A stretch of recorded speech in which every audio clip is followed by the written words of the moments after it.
I'm here as the current president of the Downtown Chestertown Association, and I say current from my second term ends at the annual meeting in February. The meeting is February the 20th, 5:30 to 7 at the Occasions Catering Boardroom, and I hope that everyone will be there. We wish to formally invite the mayor and the town council. New blood and new ideas often create new opportunities. It keeps an organization fresh and alert, I believe. Therefore, I will not be running for president for this next term. However, I will not be fading away. By our bylaws state that the immediate past president remains as an ex officio member of the board for 2 years. There are many projects and focuses we have started to which I hope to contribute. The important part of my message is that there will be a seamless transition. In other words, we really try very hard to make there won't be an enormous change in the officers and then the focus and the flow of the downtown Chestertown. The slate of officers have been carefully considered. Only members of the DCA are permitted to vote, so I encourage all to join us as a full member. Of course, nominations by members from the floor are permitted. And the slate of officers are President Kristen Owen. I think you all know Kristen. She works for the Chesapeake Bank. She's been our vice president. Is Kristen here? There she is. She is with Chesapeake Bank and has been our vice president and very, very active with the DCA. Our first vice president will be Barbara Jorgensen, and I don't know whether you know Barbara, but she was the moderator for the forum for mayor. She's also an attorney. She's been an attorney for the DCA pro bono for 4 years. Incredibly helpful. And then our second vice president, which I think is pretty much a coup to get Bob Ortiz to be our second vice president. And then Catherine Bursick, do you know her? I don't know whether you do or not. She's with the Garfield Center. She's the Garfield Managing Director and Chief Administrative Officer. She's going to be the secretary. And Bob Ramsey has agreed for the, I don't know how many decades now, to continue as treasurer, and for 2 reasons. One, so that it's again seamless, and 2, so that we have a retail person on as an officer in the organization. As mentioned in the last meeting, DCA will be focusing on the War of 1812. Although there was never a specific happening here in Chestertown, which we mentioned last time, we've been graciously invited to participate in the East Coast and Canadian celebration. We are planning an overnight encampment at the Eastern Shore Militia, and we met one of them, Mark Dubin, who was here the other day. With the opportunity to learn about the militia and the war, the parade on Saturday of possibly 100 reenactors, which is pretty amazing. We'll probably have 150 reenactors here in town that morning. And both the British and American militias, and a flag raising and wreath laying ceremony. DCA would like to continue working closely with the mayor and town council to improve our economic equation. We wish to enhance the link between the college and the downtown businesses and services. We wish to work together to design a strategic plan to encourage new businesses. And I've brought this up in the past, a strategic plan. That's the one thing to me is really lacking. We are going off in all different directions and doing different things, but there's never been an umbrella of planning that has all the different pieces in it. We're working on the pieces, but we haven't put them all together in a concise way. Subjects. Forever we've heard that there is a parking problem, and a permanent solution is complicated and costly.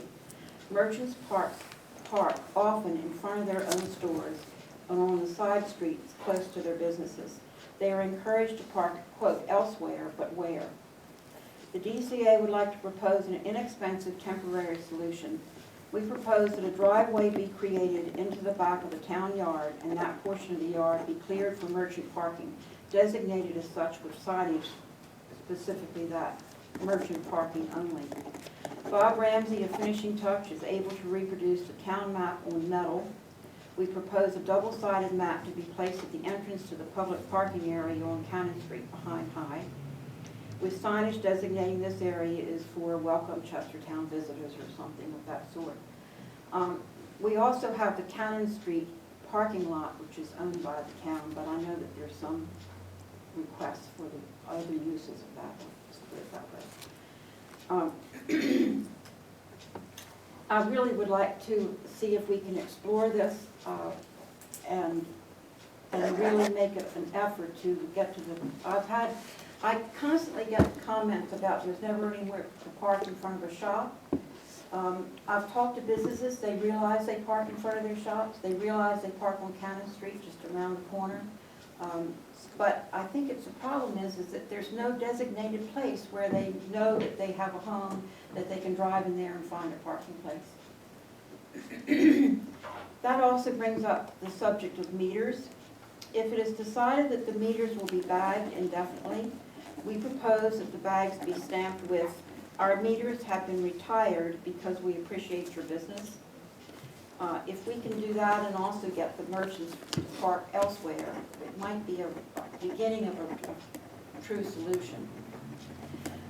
We do not propose that the actual meters be removed until we have a better idea of their importance. We are aware that there is a survey of businesses about the meters. We look forward to those results. So I'm not saying one way or the other. I think that needs to be proven which is the best way to go. The marketing of Chestertown. The one area that has been neglected and where the town can help is to assist with general marketing of Chestertown. Not a specific organization nor business, but simply the magic of visiting our historic river town. We highly recommend teamwork between Kent County Tourism, DCA, and the Town Council. As a member of the Tourism Board, we are constantly looking for avenues and ways to emphasize our importance. May I recommend inviting Bernadette Bowman to a meeting to present what is being done now. You will be pleasantly surprised how vast that coverage is. The next subject I have is really came out of the last meeting, and for 4 years, I don't think people really know what Chestertown and how it functions until you get involved in it. I mean, and really involved, not just coming to an event, but when you really see the magnitude of the volunteer hours in this town. And I'd like to sort of introduce the subject with, if you could visualize not having any of the nonprofits, not having any of the volunteers, and what would it be like? Would be a skeleton of a town. Because that's where all the vitality, the excitement, is why people come here. And the volunteers, as you said, Mayor Serino last time, is that they're not only important, but we need them. I mean, it's critical that we have these volunteers. At the last meeting, it seemed apparent that the understanding of the magnitude and importance of our nonprofit community, along with both minor and major events and/or projects, is lacking. The first step to that understanding is to imagine what Chestertown would be without those organizations and their many cultural events. Those all volunteer organizations, for the most part, are self-sustaining. Having staff is rare. Their budgets are maintained by memberships, events, grants, and donations. Visitors to Chestertown do not come here because of our shopping centers.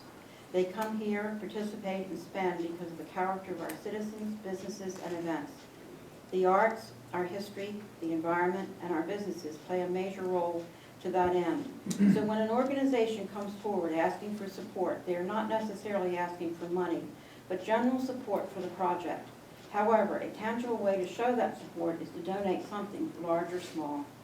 As a town council, we know this. We've known this. We've known this for years because people keep coming to the town council. I've sat here and listened to a small little run looking for $50 or whatever.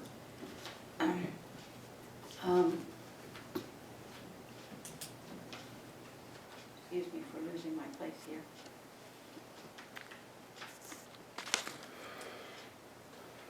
As a town council, we know this.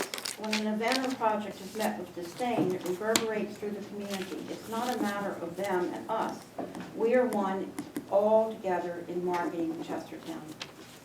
I'm compiling how many volunteer hours that are donated each year by our organizations.